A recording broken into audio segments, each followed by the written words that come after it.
ورحمۃ اللہ تعالی وبرکاتہ۔ الحمد للہ نحمده ونستعینه ونستغفره ونؤمن به ونتوکل علیہ ونعوذ باللہ من شرور انفسنا ومن سیئات اعمالنا من يهده الله فلا مضل له ومن يضلله فلا هادي له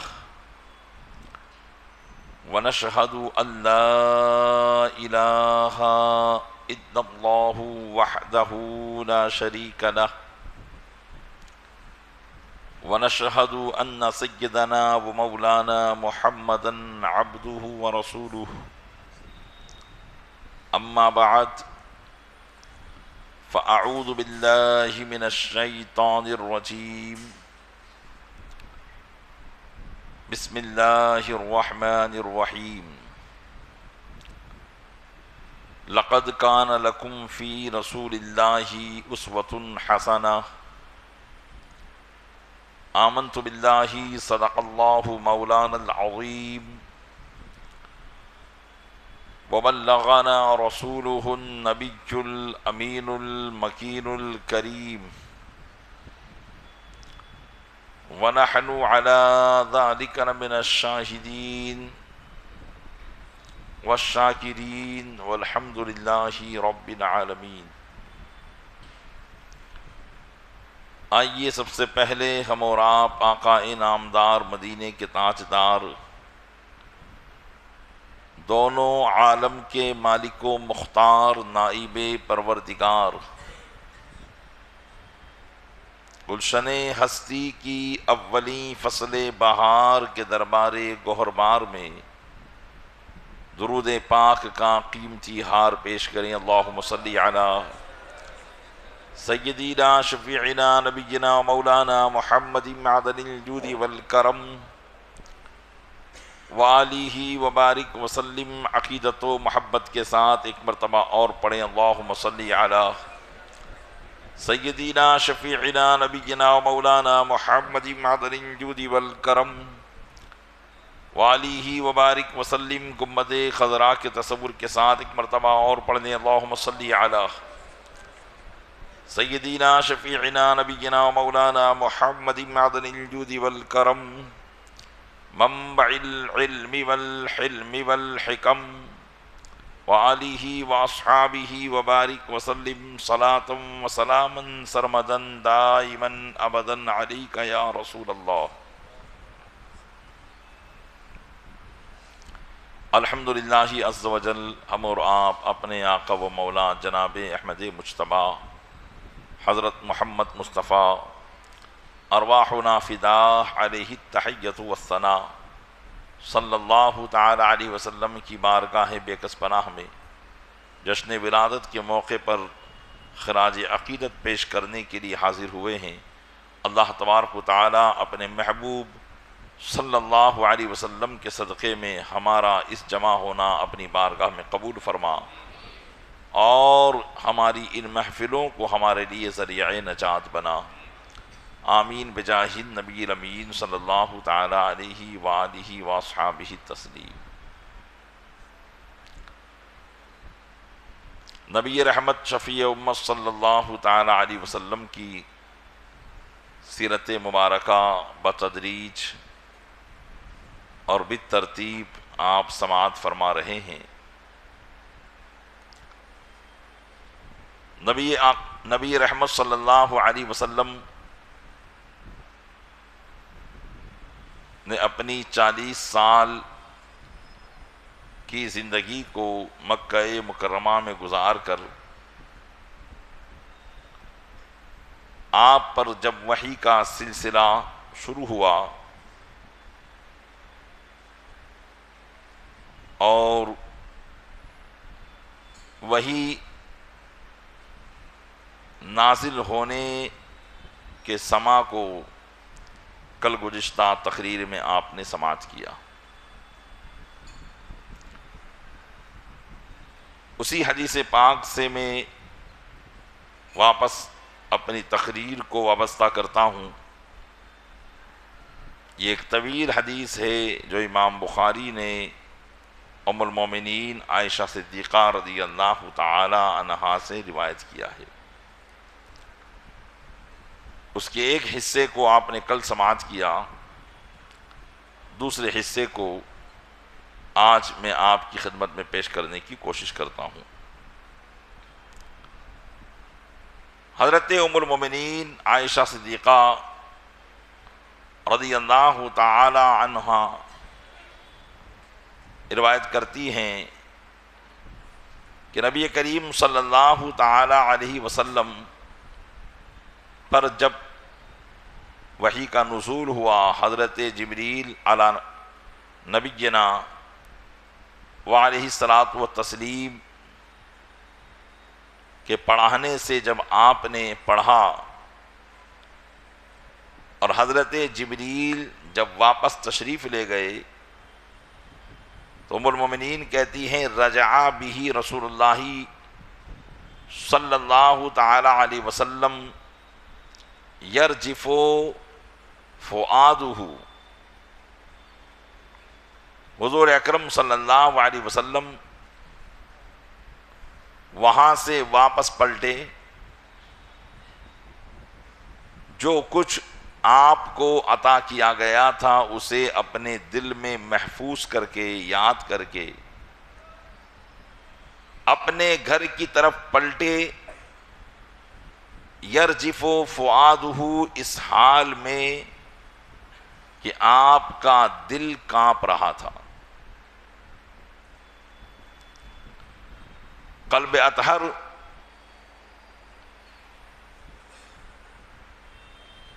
میں ایک قسم کی کپ کپی تھی،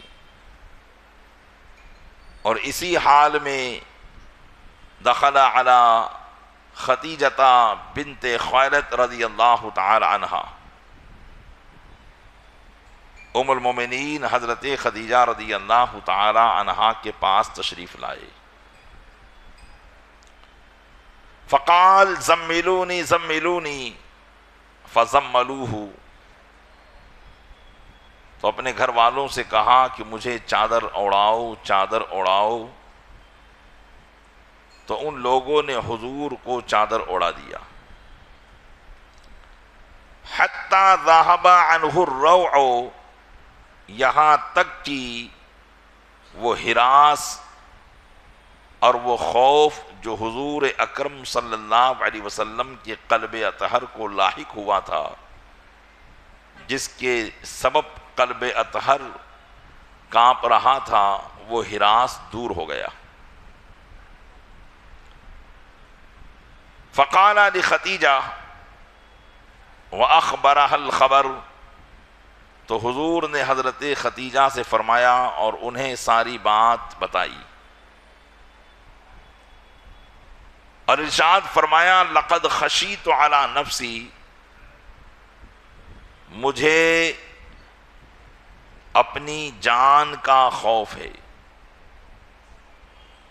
یا ایک معنی یہ بھی ہو سکتا ہے لقد خشیت علی نفسی، مجھے اپنے بارے میں ڈر لگ رہا ہے۔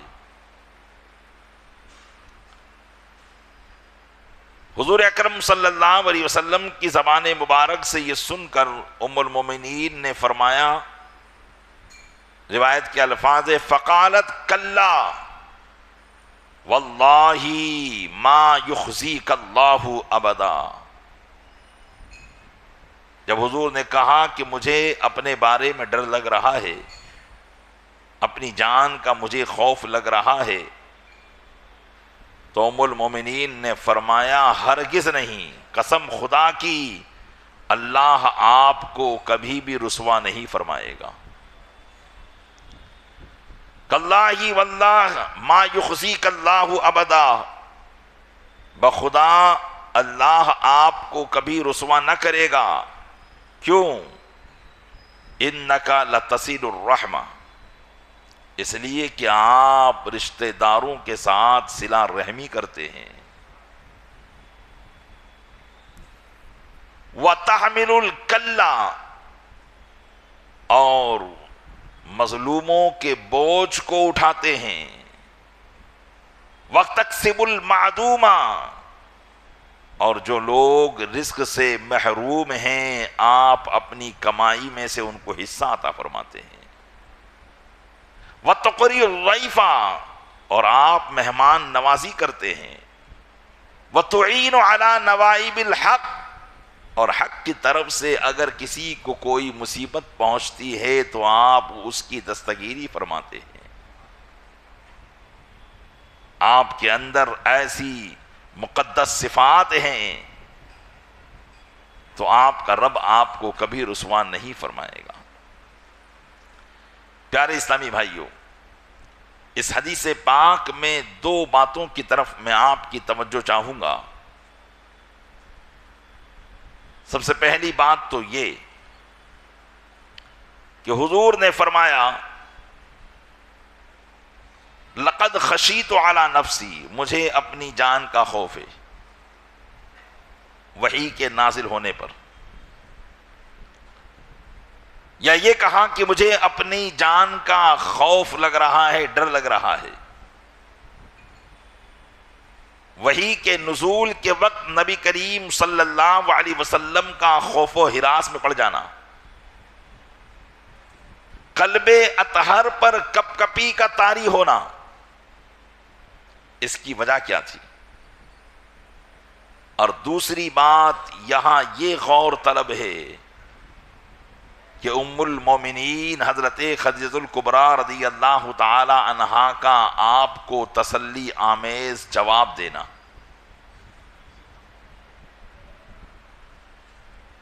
تو پہلی بات کو سمجھنے سے پہلے ایک بات اور سمجھیں کہ حضور اکرم صلی اللہ علیہ وسلم کے قلب اطہر پر نزول وحی کے وقت خشیت طاری ہوئی اور آپ پر خوف و ہراس آیا. اس سے پہلے یہ بات سمجھیں کہ جس طرح ہر امتی پر لازم ہے کہ وہ اپنے نبی کی نبوت پر ایمان لائے، یہ سب پر لازم ہے. جس کو نبی کی نبوت کی دعوت پہنچے اس پر یہ لازم ہو جائے گا، فرض ہو جائے گا کہ وہ نبی کی نبوت پر ایمان لائے. اگر نبی کو نبی نہیں مانتا تو وہ اللہ کی بارگاہ میں مجرم ہے. تو جس طریقے سے ایک امتی کو اپنے نبی کی نبوت پر ایمان لانا ضروری ہے، اسی طریقے سے نبی کے لیے بھی ضروری ہے کہ وہ اپنی نبوت کو یقین مستحکم کے ساتھ مانے. نبی کے لیے بھی ضروری ہے کہ وہ اپنے آپ کو نبی مانے. یہی فرق ہے نبی اور ولی میں.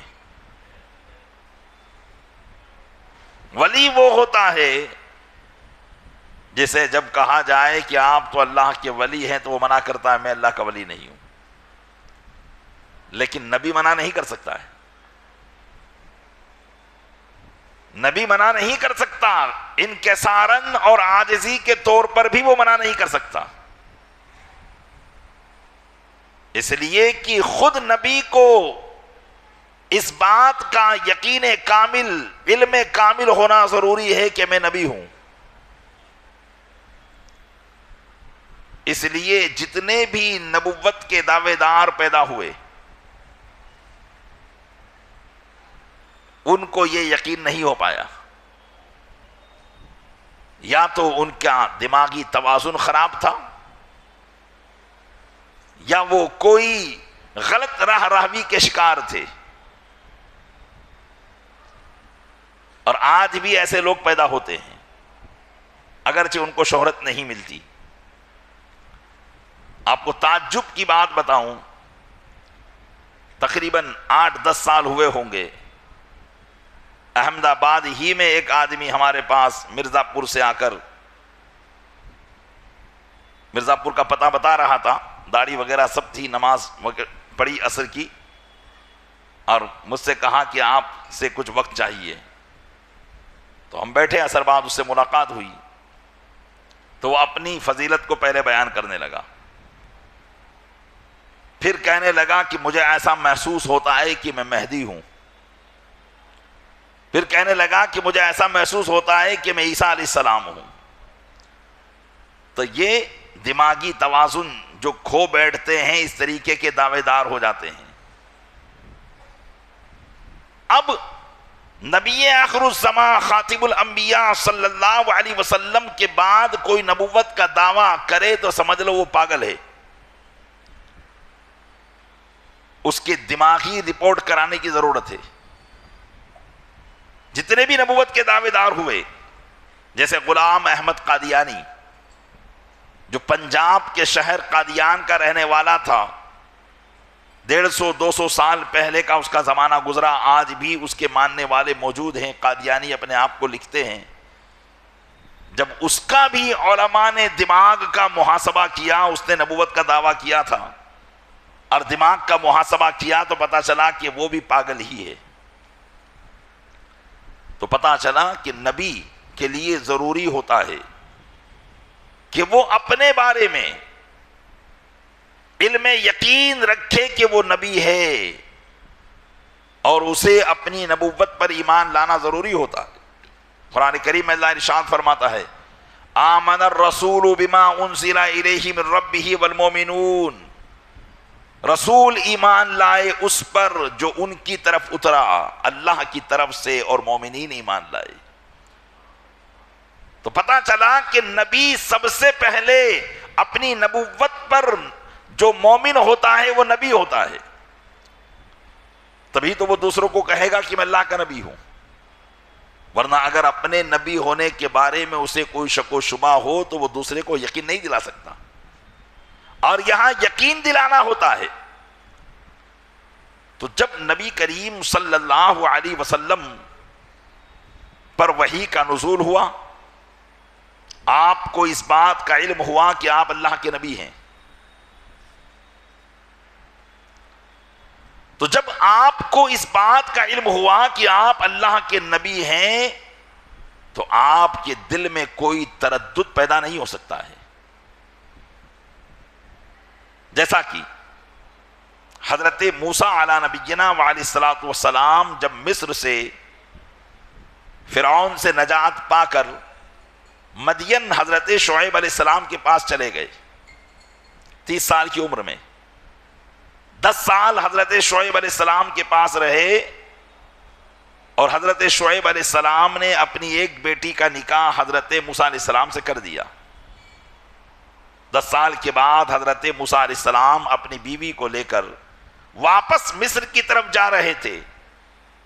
آپ کی بیوی حضرت صفورہ رضی اللہ تعالی عنہا حمل سے تھی، ان کو درد ذی اٹھا، سردی کی رات تھی اور سردی کی وجہ سے وہ کانپ رہی تھی، تو حضرت موسیٰ علیہ السلام نے کہا کہ یہیں ٹھہرو، سامنے کچھ آگ نظر آتی ہے، میں تمہارے لیے آگ لے کر آتا ہوں تاکہ تم بھی تاپو میں بھی تاپوں۔ لیکن جب حضرت موسیٰ علیہ السلام اس آگ کی طرف گئے تو وہاں قریب ہی طور پہاڑ تھا، اور وہ آگ نہیں تھی بلکہ ایک درخت تھا جو روشن تھا، اور اس درخت سے آواز آ رہی تھی۔ قرآن کریم فرماتا ہے فلما اتاہا نودیا یا موسیٰ، تو جب موسیٰ اس درخت کے قریب آئے انہیں آواز دی گئی اے موسیٰ انی انا ربک، اے موسیٰ میں تمہارا رب ہوں، فاخلع نعلیک، تو اپنی نالین کو اتار دو، انک بالوادی المقدس طویٰ، تم طویٰ کی مقدس وادیوں میں ہو، اپنی چپلوں کو اتار دو، اس لیے کہ تم طویٰ کی مقدس وادی میں ہو، وَأَنَا اخْتَرْتُكَ، اور میں نے تمہیں پسند کر لیا ہے اپنی نبوت اور اپنی رسالت کے لیے، فَاسْتَمِعْ لِمَا يُوحَىٰ، لہذا جو وحی تم کو کی جاتی ہے اسے کان لگا کر سنو۔ پہلا موقع حضرت موسیٰ علیہ السلام کا بنا، آپ نے یقین کر لیا کہ اللہ نے مجھے نبی بنایا ہے۔ تو جب حضرت موسیٰ علیہ نبینا علیہ الصلوۃ والسلام کو اپنی نبوت کے بارے میں کوئی شک و شبہ نہ رہا تو وہ کائنات کے والی جن کو بچپن سے طرح طرح کی چیزیں دکھائی جا رہی تھی اور بالخصوص وحی کے نزول سے پہلے 6 مہینہ تک سچے خواب دکھائے گئے، اور ایسے خواب کہ جسے رات کے اندھیرے میں دیکھتے اسے دوسرے دن صبح کی سفیدی میں بالکل منوعن پاتے، تو پھر اس نبی کو اپنی نبوت کے بارے میں کیسے شک ہو سکتا تھا؟ تو پتا چلا کہ حضور اکرم صلی اللہ علیہ وسلم پر جب وحی کا نزول ہوا تو آپ کو آپ کی نبوت میں کوئی شک نہ تھا، بلکہ آپ کو یقین کامل تھا کہ آپ اللہ کے نبی ہیں، اللہ کے پیغمبر ہیں، اللہ کے رسول ہیں۔ جب آپ کو یقین کامل تھا کہ آپ اللہ کے نبی ہیں تو وحی کے نزول پر آپ نے یہ کہا لقد خشیت علی نفسی، مجھے اپنی جان کا ڈر لگ رہا ہے۔ پھر یہ کیوں کہا؟ مصنفین نے، علماء نے اس لفظ پر طویل بحثیں کی ہے اور بہترین جواب دیے ہیں۔ یہاں سب سے بہترین جواب جو علماء نے دیا وہ یہ تھا کہ اللہ کے محبوب پر اس قرآن کو نازل کیا گیا تھا جس قرآن کے تعلق سے خود خداوند قدوس فرماتا ہے لو انزلنا هذا القرآن على جبل لرأيته خاشعا متصدعا من خشیت اللہ، اگر اس قرآن کو ہم کسی پہاڑ پر نازل کر دیتے تو تم دیکھتے کہ وہ پہاڑ اللہ کی خشیت سے ریزہ ریزہ ہو جاتا۔ اس قرآن کی خشیت کی وجہ سے قلب اطہر پر اس قسم کی کپ کپی طاری ہوئی تھی، اس وجہ سے آپ نے کہا لقد خشیت علی نفسی۔ علامہ عینی رحمۃ اللہ تعالی علیہ جو بخاری شریف کے شارح ہیں، انہوں نے بھی اس بات کا ایک جواب دیا ہے کہ حضور اکرم صلی اللہ علیہ وسلم نے کس بات کا خوف کیا؟ یہاں آپ کو اپنی جان کا کوئی ڈر نہیں تھا، اپنی جان کی حفاظت کا کوئی معاملے میں آپ کو شک و شبہ نہیں تھا، بلکہ آپ نے جو یہ بات ارشاد فرمائی اس لیے کہ آپ کا مقصد یہ تھا کہ خافا اللہ یقوی علی مقاومت هذا الامر ولا یطیق حمل اعباء الوحی۔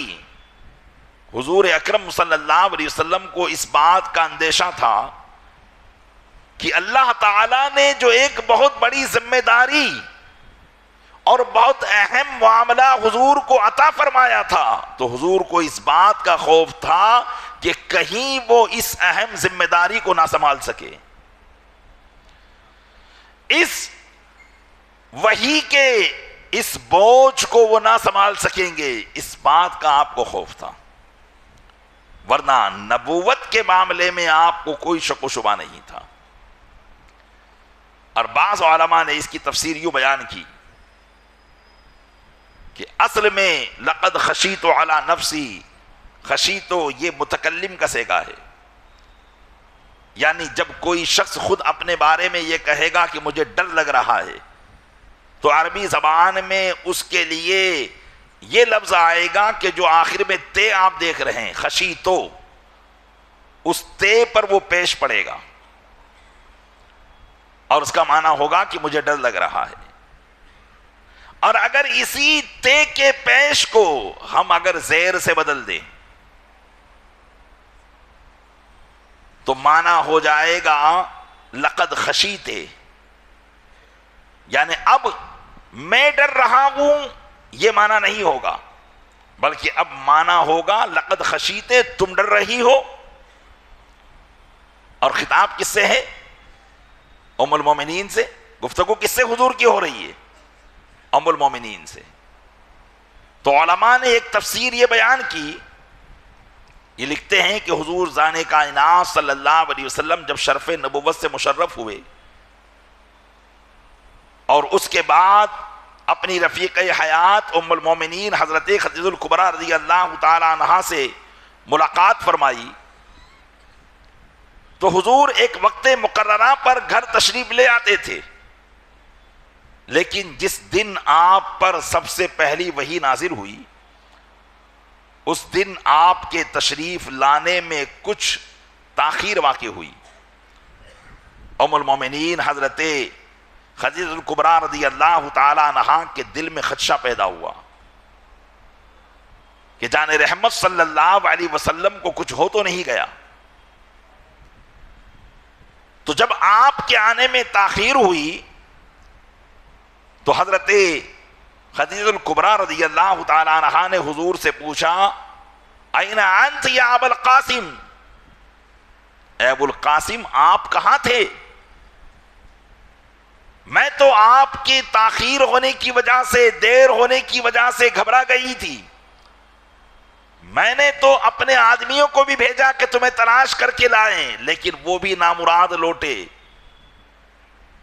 تو میری گھبراہٹ اور زیادہ بڑھ گئی تھی۔ تو حضور اکرم صلی اللہ علیہ وسلم نے لقد خشیتو نہیں فرمایا تھا، بلکہ فرمایا تھا عقد خشیت علیہ، اے خدیجہ کیا تمہیں میرا خوف ہو رہا تھا؟ میری وجہ سے تم ڈر گئی تھی؟ میری وجہ سے تمہیں خشیت لاحق ہو گئی تھی؟ تو حضرت خدیجہ نے فرمایا کلا، ہرگز نہیں، واللہ ما یخزیک اللہ ابدا، ہرگز نہیں، قسم خدا کی اللہ آپ کو رسوا کر ہی نہیں سکتا ہے۔ تو مجھے آپ کی وجہ سے کوئی خوف نہیں تھا۔ تو یہ علماء نے تفسیر بیان کی کہ حضور نے لقد خشیتو نہیں کہا بلکہ عقد خشیتے کہا، اور ام المومنین سے پوچھا کہ کیا تم ڈر گئی تھی؟ تو اگر یہ لفظ کو اس طریقے سے پڑھ لیا جائے تو پھر کوئی اعتراض ہی واقع نہیں ہوگا۔ اگر قد خشیتو پڑھا جائے جیسا کہ اکثر روایت یہی ہے تب بھی کوئی بات نہیں کہ حضور کا جو یہ خوف و ہراس تھا یہ کس وجہ سے تھا کہ حضور یہ سمجھ رہے تھے کہ میں نبوت کا یہ بوجھ نہیں اٹھا پاؤں گا، جو بہت بڑی ذمہ داری مجھے دی گئی ہے اس ذمہ داری کو میں پائے تکمیل تک نہیں پہنچا پاؤں گا، اس وجہ سے آپ کو خوف تھا۔ اور اگر اس کی قرات کو بدل دیا جائے تو پھر اعتراض ہی ختم ہو جاتا ہے۔ اور دوسری بات یہاں یہ تھی کہ حضرت خدیجہ رضی اللہ تعالی عنہا نے کس تسلی کے ساتھ آپ کو جواب دیا، اور حضرت خدیجہ ام المومنین رضی اللہ تعالی عنہا کا جو جواب تھا وہ جواب آئینہ حق نما تھا، وہ ایسا جواب تھا جو نبی کریم صلی اللہ علیہ وسلم کی حقانیت کو بتانے والا جواب تھا۔ بہت سے بڑے بڑے لوگ ہوتے ہیں جن کا نام لوگوں میں ہوتا ہے، باہر کے لوگ ان کے ظاہر کو دیکھ کر ان کو بہت بڑا سمجھتے ہیں، ان کے اخلاق اور کردار کی تعریف کرتے ہیں، لیکن اندر کے معاملات لوگوں کو معلوم نہیں ہوتے۔ اندر کے معاملات وہی جانتے ہیں جو رات و دن اس کے ساتھ رہتے ہوں۔ عموماً آدمی کتنے ہی بڑے منصب پر فائز ہو، چاہے وہ دینی منصب ہو یا دنیاوی منصب ہو، باہر کے لوگ اس سے مطمئن ہوتے ہیں، لیکن بیوی کا مطمئن ہونا یہ بہت مشکل ہوتا ہے، کیونکہ بیوی جلوت اور خلوت دونوں میں اپنے شوہر کے ساتھ ہوتی ہے۔ بہت سے لوگ ایسے ہوتے ہیں کہ جن کی بیویاں ان کے اندرونی معاملات کو جانا کرتی ہیں جو باہر کے لوگ نہیں جانتے، لیکن حضرت خدیجہ رضی اللہ تعالی عنہا کا یہ تسلی آمیز جواب حضور کے اخلاق اور کردار کے لیے آئینہ حق نما تھا کہ صرف حضور کی تعریف باہر والے ہی نہیں کر رہے تھے، بلکہ وہ شریک حیات جنہوں نے آپ کے ساتھ اب تک 15 سال گزار دیے تھے، وہ شریک حیات رسول اللہ کی تعریف کر رہی ہیں اور کہہ رہی ہیں یا رسول اللہ کلا واللہ ما یخزیک اللہ ابدا، قسم خدا کی اللہ آپ کو کبھی رسوا نہیں کرے گا۔ کیوں؟ انک لتصل الرحم، اس لیے کہ آپ صلہ رحمی کرتے ہیں، آپ صلہ رحمی کرتے ہیں اور لوگوں کے بوجھ کو اٹھاتے ہیں، لوگوں کو اپنی کمائی میں سے حصہ عطا کرتے ہیں، اور اگر لوگوں پر مصیبتیں ٹوٹ پڑے تو ان کی مصیبتوں میں آپ ان کے سہارے بن جایا کرتے ہیں۔ یہ کون کہہ رہا ہے؟ یہ وہ ام المومنین کہہ رہی ہیں جنہوں نے رسول اکرم صلی اللہ علیہ وسلم کی جلوت اور خلوت کو دیکھا تھا۔ تو پیارے اسلامی بھائیو، یقیناً جو گواہی گھر کی ہوتی ہے وہ گواہی وہ ہوتی ہے جو حقیقت نما ہوا کرتی ہے۔ تو اللہ کے محبوب صلی اللہ علیہ وسلم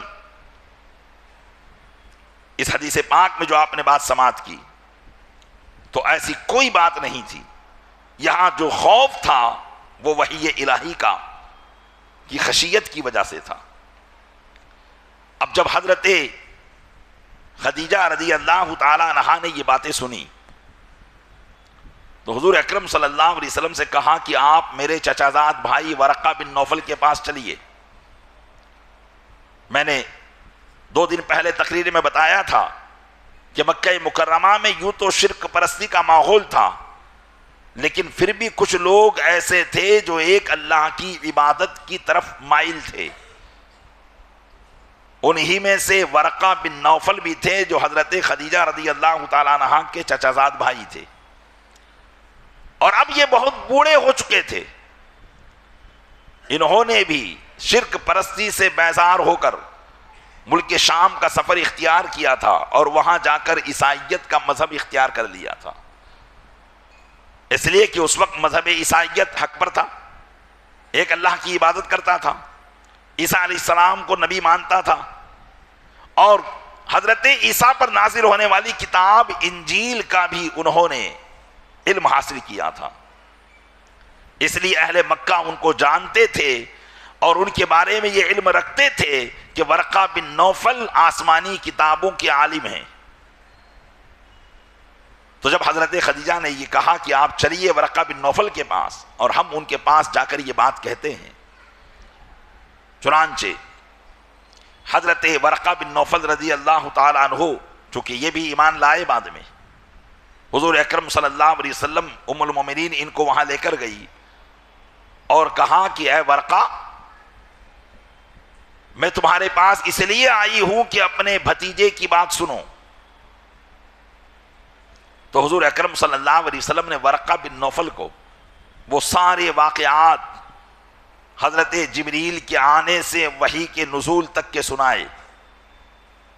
تو ورقہ بن نوفل نے کہا یہ تو وہی ناموس ہے، وہی فرشتہ ہے جو حضرت موسیٰ علیہ السلام کے پاس آیا کرتا تھا۔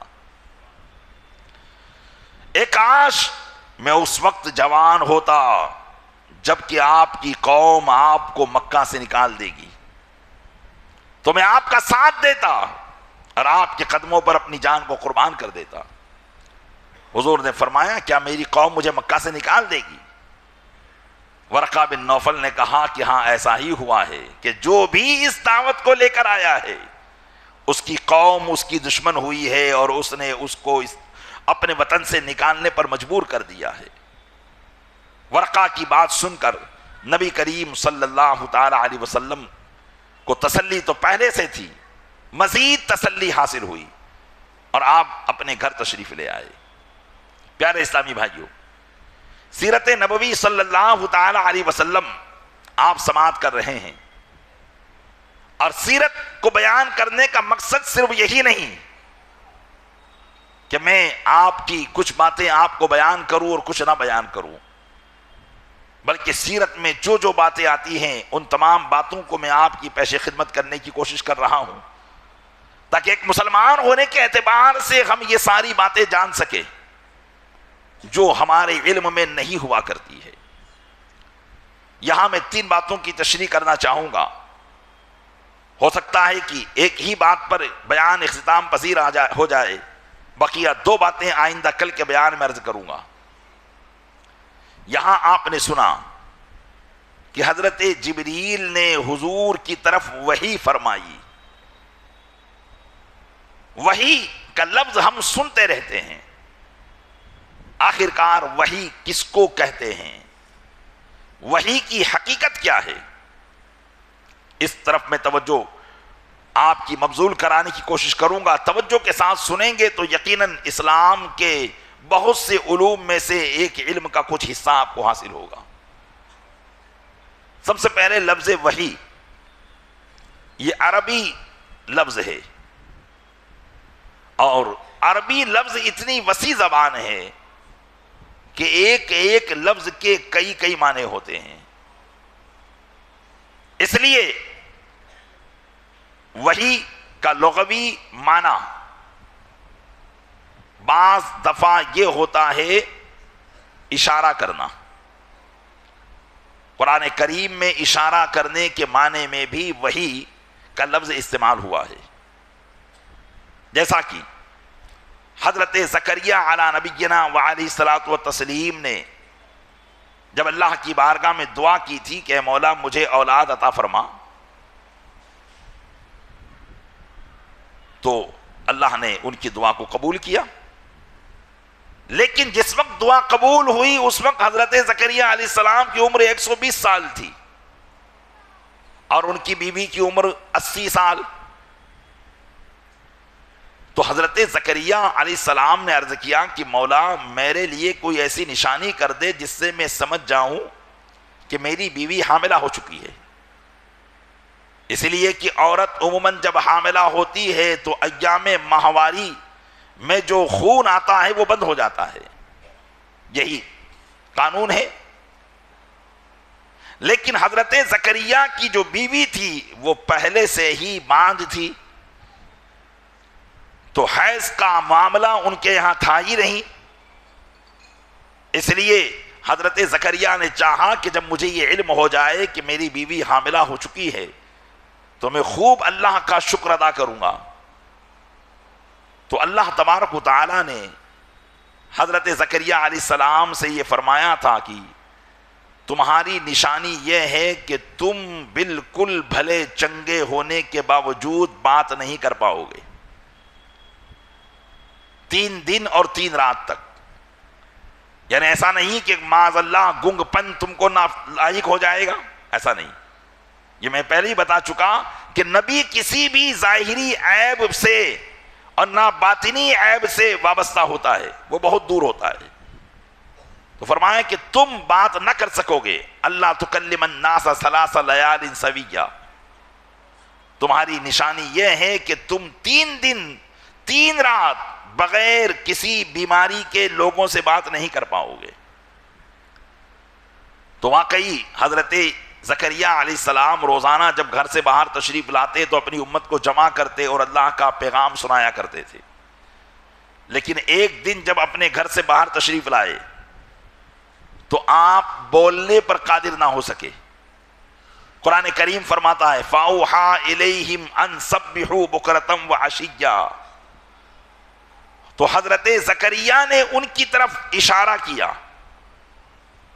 تو یہاں اوحا یہ وحی سے بنا، اور یہاں وحی کا معنی کیا ہے؟ اشارہ کرنا. تو یہاں وحی کو اشارے کے معنی میں استعمال کیا گیا ہے کہ حضرت زکریہ علیہ السلام نے اشارے سے اپنی قوم کو کہا کہ تم صبح شام اللہ کی تسبیح کو بیان کرو، یہی تمہارا آج کا سبق ہے. تو یہاں لفظ وحی. اسی طریقے سے ایک معنی وحی کا ہوتا ہے القاء، یعنی اللہ کی طرف سے دل میں کسی بات کو ڈال دینا. ہمارے دل میں بھی کبھی کبھی کوئی اچھی بات آتی ہے، وہ القاء ربانی ہوتی ہے، اس کو بھی وحی کہا جاتا ہے. جیسا کہ حضرت موسیٰ علیہ نبینا علیہ الصلوۃ والسلام جب بچے تھے اور پیدا ہی ہوئے تھے، اور چونکہ فرعون نے آپ کی پیدائش سے پہلے 12,000 بنی اسرائیل کے بچوں کو قتل کروا دیا تھا، اس خبر پر کہ اسے پتا چلا تھا کہ ایک بنی اسرائیل میں بچہ پیدا ہوگا جو تیری خدائی کے طلسم کو توڑ دے گا، اور اسی درمیان حضرت موسیٰ پیدا ہو گئے. اب ان کی والدہ کو خوف ہوا کہ اگر فرعون اور فرعونیوں کو پتا چلے گا تو میرے بیٹے کو بھی مار ڈالا جائے گا. تو قرآن کریم میں اللہ ارشاد فرماتا ہے وَأَوْحَيْنَا إِلَىٰ أُمِّ مُوسَىٰ، اور ہم نے موسیٰ کی ماں کی طرف وحی کی. اب چونکہ وحی اگر وہ معنی ہے جو فرشتہ لے کر آئے تو فرشتہ کسی اور کے پاس لے کر نہیں آ سکتا سوائے نبی کے. تو یہاں وحی کا معنی ہے القاء کرنا، کہ ہم نے موسیٰ کی ماں کے دل میں یہ بات ڈال دی کہ ان اقذفی فی التابوت فاقذفی فی الیم فلیلقہ الیم بالساحل. ہم نے موسیٰ کے دل میں، موسیٰ کی ماں کے دل میں یہ بات ڈال دی کہ اس کو ایک تابوت میں رکھو، تابوت کو سمندر میں ڈال دو، سمندر اس کو کنارے پر پہنچا دے گا. فَيَأْخُذُ عَدُوٌّ لِّي وَعَدُوٌّ اللَّهِ، اس کو میرا اور اس کا دشمن لے لے گا. حضرت موسیٰ علیہ السلام کی پرورش کہاں ہوئی تھی؟ فرعون کے پاس. تو یہاں دیکھیے وحی کا معنی کیا کیا گیا؟ القاء، یعنی ڈالنا. اور یہ غیر نبی کے ساتھ ہوتا ہے، نبی کے ساتھ نہیں ہوتا. ہاں نبی کے ساتھ بھی ہوتا ہے. کبھی نبی کے دلوں میں بھی یہ بات ڈالی جاتی ہے. تو ایک معنی وحی کا یہ ہوتا ہے، اور ایک معنی وحی کا یہ ہوتا ہے جو انسان کے ساتھ بھی خاص نہیں ہے بلکہ جانوروں کے اندر بھی یہ بات پائی جاتی ہے، جس کو فطرت کہا جاتا ہے. اللہ تبارک و تعالیٰ نے شہد کی مکھی کے تعلق سے فرمایا وَأَوْحَىٰ إِلَى النَّحْلِ أَنِ اتَّخِذِ مِنَ الْجِبَالِ بُيُوتًا وَمِنَ الشَّجَرِ وَمِمَّا يَعْرِشُونَ. اور ہم نے شہد کی مکھی کی طرف وحی کی، مطلب شہد کی مکھیوں کو ہم نے سکھا دیا کہ وہ درختوں سے پھلوں کو چوسے اور پہاڑوں میں جنگلوں میں اپنا گھر بنائے. تو یہاں بھی دیکھیے وحی کا معنی، لیکن ہر جگہ اس کا معنی الگ الگ ہے. اور وحی، جب وحی کا تعلق نبی سے ہوتا ہے اور جب اسے یہ کہا جائے کہ وحی پر نبی پر وحی کا نزول ہوا، تو اب یہاں پر معنی کیا ہوتا ہے؟ علماء فرماتے ہیں اب معنی یہ ہوتا ہے وَوَحْيِ اللَّهِ إِلَىٰ أَنْبِيَائِهِ هُوَ مَا يُلْقِيهُمْ إِلَيْهِمْ مِنَ الْعِلْمِ الضَّرُورِ الَّذِي يُخْفِيهِ عَنْ غَيْرِهِ بَعْدَ أَنْ يَكُونَ أَعَدَّ أَرْوَاحَهُمْ لِتَلْقِيهِ بِوَاسِطَةٍ كَمَلَكٍ أَوْ بِغَيْرِ وَاسِطَةٍ. یہ وحی کی مکمل تعریف یہ وہ وحی جو انبیاء پر نازل ہوتی ہے. فرمایا کہ وہ وحی اللہ تعالیٰ کی جو اللہ اپنے نبیوں کی طرف بھیجتا ہے، اس سے مراد وہ علم ضروری اور بدیہی ہے جو اللہ کی طرف سے انبیاء کرام کے دلوں میں پیدا کر دیا جاتا ہے. یعنی وہ ضروری علم جو اللہ کی طرف سے نبیوں کے دلوں میں پیدا کر دیا جاتا ہے، اور وہ بات دوسرے لوگوں سے پوشیدہ رکھی جاتی ہے. اور کبھی نبیوں کے دلوں میں وہ بات کو پیدا کرنا فرشتوں کے ذریعے ہوتا ہے، کبھی بغیر فرشتے کے ذریعے ہوتا ہے. اس کو وحی کہتے ہیں. تو جتنے بھی انبیاء آئے ان پر وحی آئی، وہ وحی اس معنی میں ہوتی ہے کہ ان نبیوں کو اللہ کی طرف سے وہ علم دیا جاتا ہے جو علم دوسروں کو نہیں دیا جاتا، دوسروں سے پوشیدہ رکھا جاتا ہے. اور پھر وہ علم کبھی تو فرشتوں کے ذریعے دیا جاتا ہے اور کبھی فرشتوں کے بغیر دیا جاتا ہے. اسی کو اصطلاحاً وحی کہا جاتا ہے جو اللہ کی طرف سے اپنے پیغمبروں کی طرف آتی ہے. یہی وحی ہے.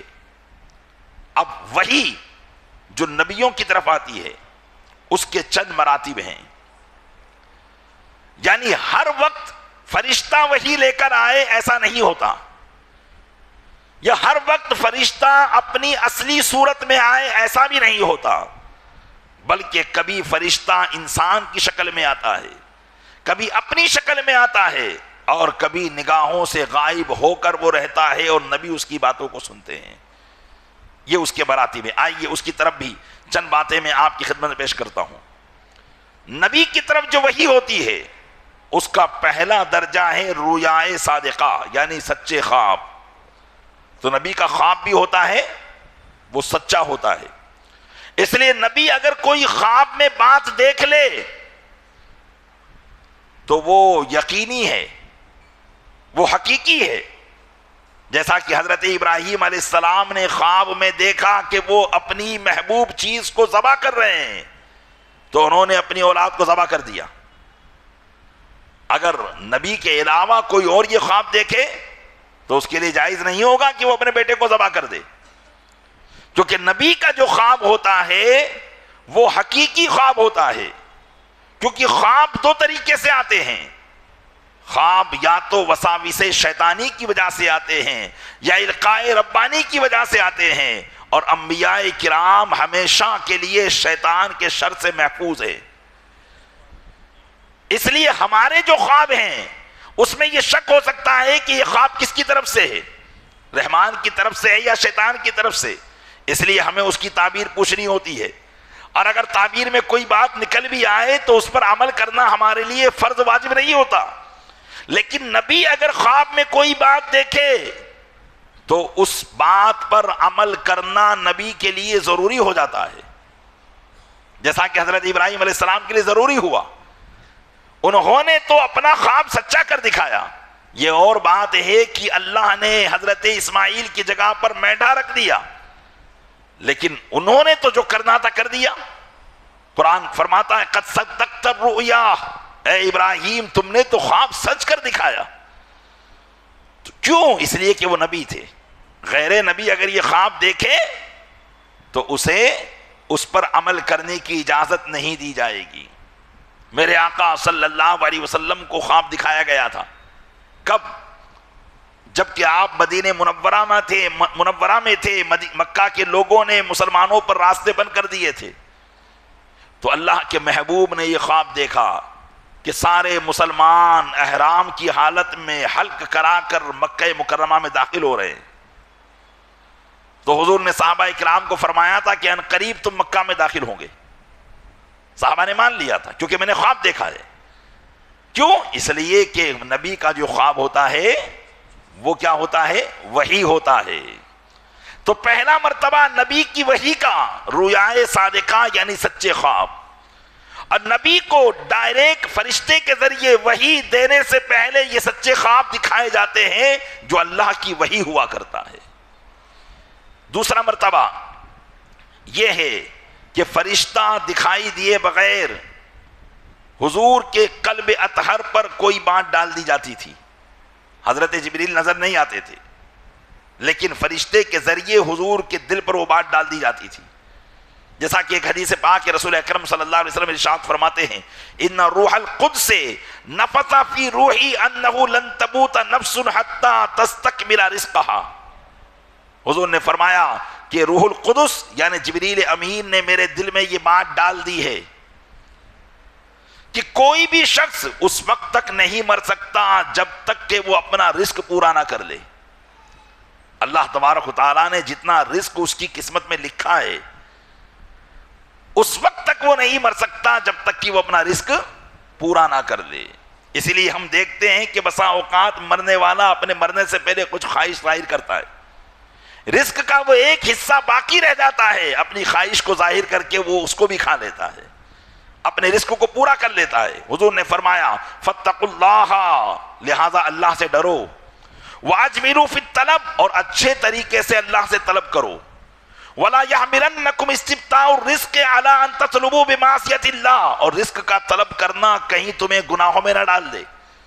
اس لیے کہ جتنا رزق اللہ نے تمہاری قسمت میں لکھا ہے جب تک وہ رزق تم کو نہیں ملے گا تم مر نہیں سکتے ہو، اور اتنا رزق جب تمہاری قسمت میں لکھا ہوا ہے تو پھر تم گناہوں کے راستوں کے ذریعے اس رزق کو کیوں حاصل کرتے ہو؟ اچھے راستے سے حاصل کرو، حلال طریقے سے حاصل کرو، ناجائز طریقے سے کیوں حاصل کرتے ہو؟ یہاں ایک بات آپ کو کہنا چاہوں گا پیارے اسلامی بھائیوں، بعض لوگوں کی زبان پر ہم نے سنا کہ شریعت کے مطابق کام کریں گے تو کاروبار ہی نہیں کر سکتے. تو پیارے اسلامی بھائیوں، یہاں نبی رحمت صلی اللہ علیہ وسلم پر وحی کا نزول ہو رہا ہے اور فرمایا جا رہا ہے کہ کوئی بھی بندہ اپنا رزق لیے بغیر دنیا سے جا ہی نہیں سکتا ہے. آپ کو اس پر ایمان ہے کہ نہیں ہے؟ الحمدللہ ہمارا ایمان ہے. تو پھر حضور نے فرمایا اجملوا فی الطلب، جو طلب کرنا ہے اچھی طریقے سے طلب کرو. کہیں رزق کا طلب کرنا تمہیں گناہوں میں مشغول نہ کر دے. پتا چلا رزق تو دونوں طریقے سے مل جائے گا. جو رزق تمہارے نصیب میں اللہ نے لکھا ہے وہ تمہیں مل کے رہے گا. اب تمہارے اوپر ہے چاہے تم حلال طریقے سے حاصل کرو یا حرام طریقے سے حاصل کرو. تو یہ یہاں ایک ضمناً بات آ گئی. اصل بات کیا ہے؟ یہ وحی کا دوسرا طریقہ، دوسرا مرتبہ کہ فرشتہ نہ دکھے اور نبی کو وہ بات دل میں ڈال دی جائے. اور تیسرا طریقہ کہ فرشتہ انسان کی شکل میں نبی کی بارگاہ میں حاضر ہو اور نبی کے پاس بیٹھے اور باتیں بتائیں. اسی وجہ سے کبھی کبھی صحابہ کرام علیہم الرضوان کہتے تھے کہ ہمیں جب کوئی بات حضور سے دریافت کرنی ہوتی لیکن ہم ڈرتے تھے کہ کہیں یہ سوال بے جا نہ ہو جائے، اور ہمیں کثرت سوال کرنے سے منع کیا گیا تھا، اس لیے ہم پوچھنے میں خوف کرتے تھے. تو ہم سوچتے تھے کہ کاش کوئی دیہاتی آدمی آئے، گاؤں کا رہنے والا آدمی آئے اور وہ حضور سے پوچھے تو ہم اس کے ذریعے علم کو حاصل کر لیں. تو حضرت جبریل کبھی کبھی گاؤں کے رہنے والے کا حلیہ اختیار کر کے حضور کی بارگاہ میں آتے تھے. لیکن ظاہر سی بات ہے کہ کوئی باہر گاؤں سے مدینے میں آئے گا تو آج کا زمانہ تو تھا نہیں کہ ایئر کنڈیشن میں آیا، نہ کپڑے گندے ہوئے نہ کچھ گندے ہوئے، بلکہ اس زمانے میں اگر باہر سے آدمی آئے گا تو دھول بھی اٹی ہوئی ہوگی، کپڑے بھی میلے ہوں گے. لیکن جب حضرت جبریل آتے اور وہ حضور کی بارگاہ میں دیہاتی کی شکل اختیار کر کے بیٹھتے تو صحابہ کرام ان کو دیکھتے تعجب کرتے کہ یہ کیسا دیہاتی آدمی ہے کہ حضور کی بارگاہ میں باہر سے آیا بھی ہے، ہم اس کو پہچانتے بھی نہیں ہیں، لیکن نہ تو اس کے بال پر گرد و غبار ہے نہ اس کے کپڑے میلے ہیں. پھر حضور فرماتے کہ اے میرے صحابہ، یہ جبریل تھے، تمہیں تمہارا دین سکھانے آئے تھے. ان کو ساری باتوں کا علم ہے لیکن یہ سوال اس لیے کر رہے ہیں تاکہ میں جواب دوں اور میرے جواب دینے میں تم سیکھ لو. اس سے پتا چلا کہ صحابہ حضور کا کتنا ادب کرتے تھے. بیجا سوال حضور کی بارگاہ میں نہیں کرتے تھے.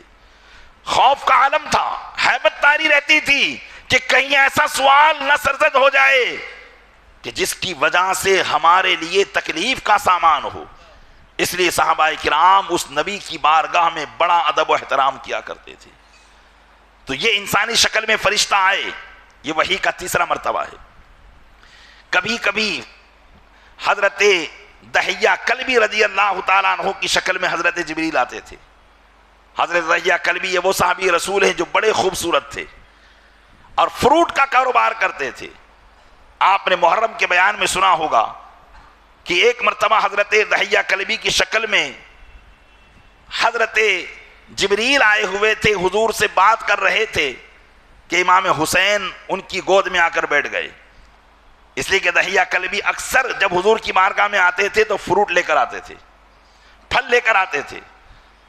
تو حضرت امام حسین کبھی ان کی داڑھی پر ہاتھ لگاتے، کبھی ان کی جیب میں ہاتھ ڈالتے اور فروٹ تلاش کرتے، اور حضور ان کو منع کرتے کیونکہ حضور تو جان رہے تھے یہ جبریل ہیں اور حسین ان کو دحیہ کلبی سمجھ رہے ہیں.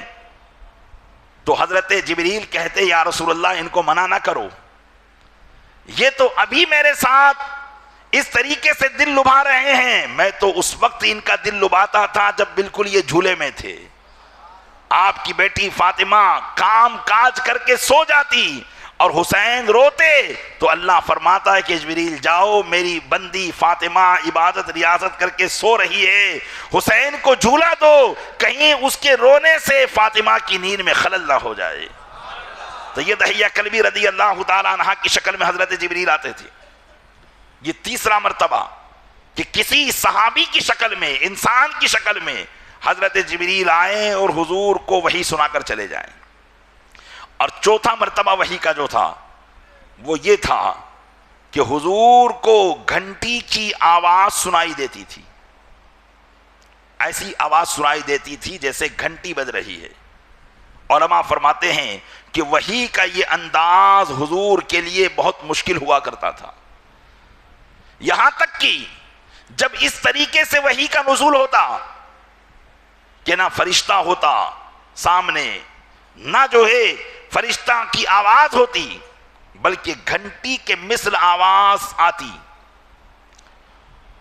تو فرماتے ہیں صحابہ کے سخت سردی کے دنوں میں بھی حضور کی پیشانی پر پسینوں کے قطرات موتیوں کی طرح ٹپکنے لگ جاتے. سخت سردی کے عالم میں وحی کا یہ طریقہ بڑا مشکل ہوا کرتا تھا. حضرت ابو ہریرہ رضی اللہ تعالیٰ عنہ روایت کرتے ہیں کہ جب مکہ فتح ہو گیا حضور اکرم صلی اللہ علیہ وسلم نے اہل مکہ کے لیے حکم دیا کہ جو ابو سفیان کے گھر میں داخل ہو جائیں وہ امان, جو اپنے گھر میں داخل ہو جائے وہ امان, اور جو مسجد حرام میں داخل ہو جائیں ان کے لیے بھی امان ہے.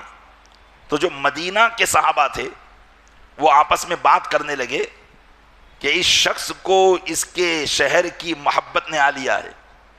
حضور کے بارے میں بات کرنے لگے اپنے آپس میں کہ ان کے شہر کی محبت نے آ لیا ہے, جبکہ مکہ کے لوگ اتنے دشمن تھے اور اب یہ اپنے شہر کے لوگوں کو امان دے رہے, کہیں ایسا نہ ہو کہ یہ یہی رک جائیں.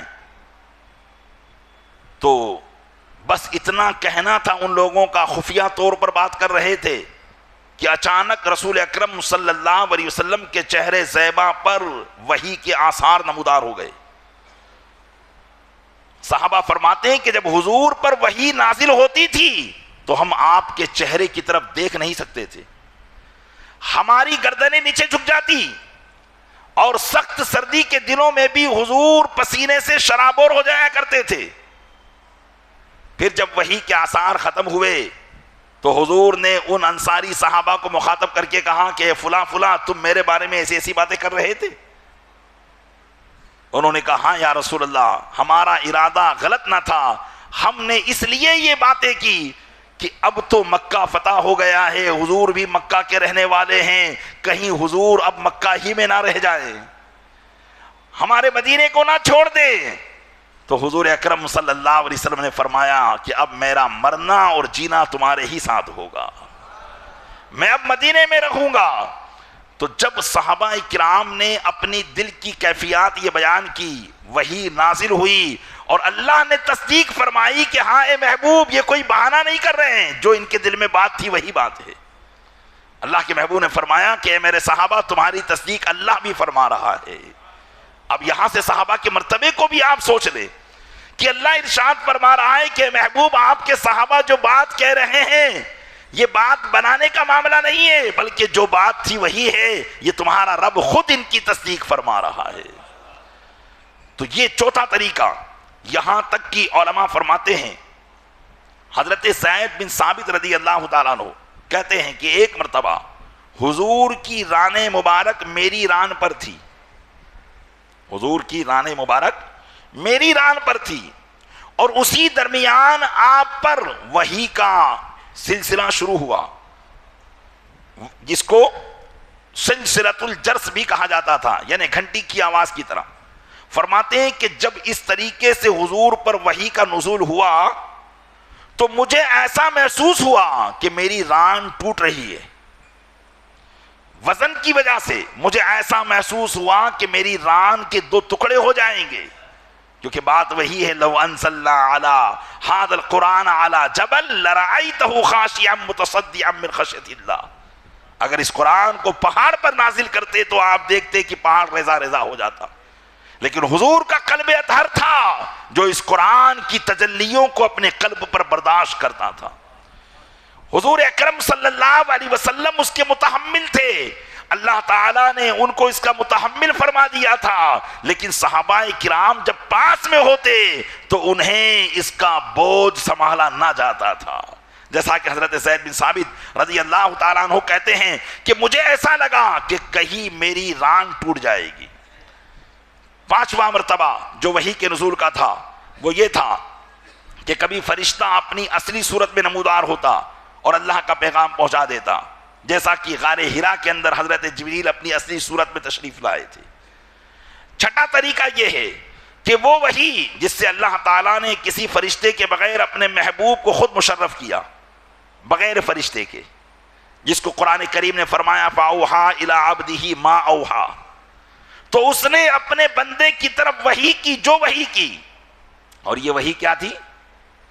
یہ وحی یہ تھی کہ حضرت جبریل کو بھی معلوم نہیں تھا کہ اللہ نے کیا فرمایا ہے.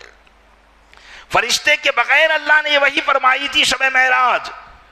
اور علماء فرماتے ہیں کہ جو باتیں جبریل نے بتائی وہ قرآن میں ہیں، اور جو باتیں شب معراج اللہ نے اپنے محبوب کو بتائی ہے اس کا راز تو قیامت کے دن کھلے گا کہ وہ کیا باتیں تھی. بس قرآن نے بھی یہی کہا فَأَوْحَىٰ إِلَىٰ عَبْدِهِ مَا أَوْحَىٰ، جو کہنا تھا کہہ لیا، جو سننا تھا سن لیا. کان دھرے رہے کہ کیا کہا کیا سنا، لیکن کسی کے کچھ سمجھ میں نہ آیا، یہاں تک کہ جبریل بھی اس بات پر مطلع نہ ہو پائے. تو یہ وحی کا چھٹا مرتبہ کہ اللہ خود اپنے محبوب کو بغیر فرشتوں کے ذریعے وحی عطا فرما دے. اور ساتواں طریقہ ہے کہ اللہ تعالیٰ کسی فرشتے کے بغیر حضور سے کلام کرے، جس طرح کہ اللہ نے حضرت موسیٰ علیہ السلام سے کلام کیا تھا. یہ بھی ایک وحی کا طریقہ ہے. اور آٹھواں طریقہ لذت دید اور شرف تکلم سے بیک وقت مشرف فرمایا، یعنی اللہ کو دیکھا بھی اور اللہ سے کلام بھی کیا. اور یہ مرتبہ صرف حضور کو حاصل ہوا. وحی کا یہ آٹھواں مرتبہ کہ اللہ کو دیکھ بھی رہے ہیں اور اللہ سے کلام بھی کر رہے ہیں، یہ مرتبہ وہ مرتبہ تھا جو نہ نبی کریم صلی اللہ علیہ وسلم سے کسی سے پہلے کسی کو ملا، نہ ان کے بعد دنیا میں کسی کو مل سکتا ہے. ہاں جنت میں ملے گا، مومنین کو ملے گا کہ وہ اللہ سے کلام بھی کریں گے اور اللہ کا دیدار بھی کریں گے. لیکن دنیا کے اندر اللہ کا کلام اللہ کو دیکھ کر کرنا دنیاوی زندگی میں یہ صرف رسول اکرم صلی اللہ علیہ وسلم کے لیے خاص ہے. حضرت موسیٰ علیہ السلام نے کلام کیا اللہ سے، لیکن وہ کلام کیا تھا؟ وہ صرف آواز تھی، دیدار نہیں تھا. اس لیے تو دل میں خوف شوق پیدا ہوا تھا کہ مولا اپنا دیدار کرا دے. اور جب دیدار کرایا تو طور پہاڑ جل گیا اور موسیٰ علیہ السلام بے ہوش ہو گئے. فلما تجلی جعلہ دکم وخر موسیٰ صعیقا، جب اللہ نے تجلی فرمائی تو پہاڑ ریزہ ریزہ ہو گیا اور موسیٰ علیہ السلام بے ہوش ہو کر گر پڑے. تو یہ وہ کلام تھا جو بغیر دید کے تھا. تو یہ 8 مرتبے پیارے اسلامی بھائیوں وحی کے ہوتے ہیں، اور اللہ نے اپنے محبوب کو ان 8 مرتبوں سے مشرف فرمایا ہے. ہر نبی کے ساتھ کوئی نہ کوئی وحی کا طریقہ رہا، لیکن وحی کے سارے مرتبے حضور اکرم صلی اللہ علیہ وسلم کے لیے اللہ نے کھول دیے. فرشتوں کے ذریعے بھی، فرشتوں کے بغیر بھی، القاء کے ذریعے بھی، اپنے آپ کے دل میں ڈال کر بھی، سلسلۃ الجرس کے ذریعے بھی، اور اپنا دیدار کرا کے بھی اللہ نے اپنے محبوب کو وحی عطا فرمائی ہے. اب یہاں ایک بات کو بتا کر اپنی گفتگو کو ختم کرتا ہوں، کیونکہ یہ بات بھی ہو سکتا ہے کبھی کوئی مستشرق، یہ وہ مذہب ہے جو ہمیشہ اسلام پر اعتراض کرتا ہے، اور انہوں نے اسلام پر اعتراضات میں کتابیں بھی لکھی. اور ظاہر سی بات ہے کہ جب اسلام پر اعتراض کرنا ہے تو اسلام کو پڑھنا پڑے گا. انہوں نے اسلام کو پڑھا اور ایسی باتوں کو نکال کر انہوں نے جو ہے اعتراض کرنے کی کوشش کی. تو جب مستشرقین نے حضور اکرم صلی اللہ علیہ وسلم کے وحی کا 4تھا مرتبہ پڑھا کہ جب حضور پر وحی نازل ہوتی تھی تو آپ نے سنا کہ سخت گرمی کے سردی کے دنوں میں بھی آپ پسینے سے شرابور ہو جاتے تھے، اور بعض دفعہ دہن مبارک سے لعاب دہن بھی باہر آ جایا کرتا تھا. تو ان مستشرقین نے جنہوں نے سوان حیات سیرت مبارکہ کو لکھا، انہوں نے یہ اعتراض کیا کہ یہ اس وجہ سے تھا کہ ان کو مرگی کی بیماری تھی، معاذ اللہ رب العالمین. اس لیے کہ یہ کیفیت مرگی کی بیماری والوں کو ہوتی ہے، اور ان کو مرگی کی بیماری تھی. ان عقل کے اندھوں کو اتنا سمجھ میں نہ آیا. گزشتہ زمانوں میں بھی مرگی کی بیماری والے ہوئے، آج بھی ہو رہے ہیں، کل بھی ہوتے رہیں گے. ان ہاسپٹلوں میں چلے جاؤ جہاں مرگی کی بیماری والے ہیں، اور ان سے کلام کرو وہ کیسا کلام کرتے ہیں، ان سے بات کرو وہ کیسی بات کرتے ہیں. اگر یہ مرگی کی بیماری ہوتی تو اتنا فصیح و بلیغ کلام حضور پیش نہ کر پاتے. یہ تو وحی ربانی کا اثر تھا جس کی بنا پر کیفیت اس طرح سے طاری ہوتی تھی. اگر یہ مرگی کی بیماری ہوتی تو ایسا نہیں ہوتا، بلکہ حضور نے اس کیفیت میں اللہ کا وہ کلام پیش کیا ہے کہ قیامت تک ایسے کلام کا جواب کوئی پیش نہیں کر سکے گا۔ آج طرح طرح کی ٹیکنالوجی نکل گئی ہے، عربی زبان پر بھی گفتگو کی جا سکتی ہے، لیکن اس کے باوجود بھی قرآن کی ایک آیت کا بھی کوئی جواب نہیں دے پایا ہے۔ اور قرآن کا چیلنج روز اول سے ہے، وَإِن كُنتُمْ فِي رَيْبٍ مِّمَّا نَزَّلْنَا عَلَىٰ عَبْدِنَا فَأْتُوا بِسُورَةٍ مِّن مِّثْلِهِ، اور جو ہم نے اپنے بندے پر نازل کیا ہے اگر تمہیں اس میں شک ہو تو ایک سورت اس کے مثل بنا کے لے آؤ۔ لیکن دنیا گواہ ہے، آج تک نہ تو اہل عرب جو اس وقت اسلام کے دشمن تھے وہ بنا پائے، اور نہ قیامت تک ایک سورت تو دور کی بات ہے، ایک آیت بھی وہ قرآن کی پیش نہیں کر پائیں گے، ایک آیت بھی وہ قرآن کی پیش نہیں کر پائیں گے، قاصر رہیں گے، جس سے پتہ چلتا ہے کہ جن لوگوں نے اس طرح کا اعتراض کیا ہے ان کی عقلیں ماری گئی ہیں۔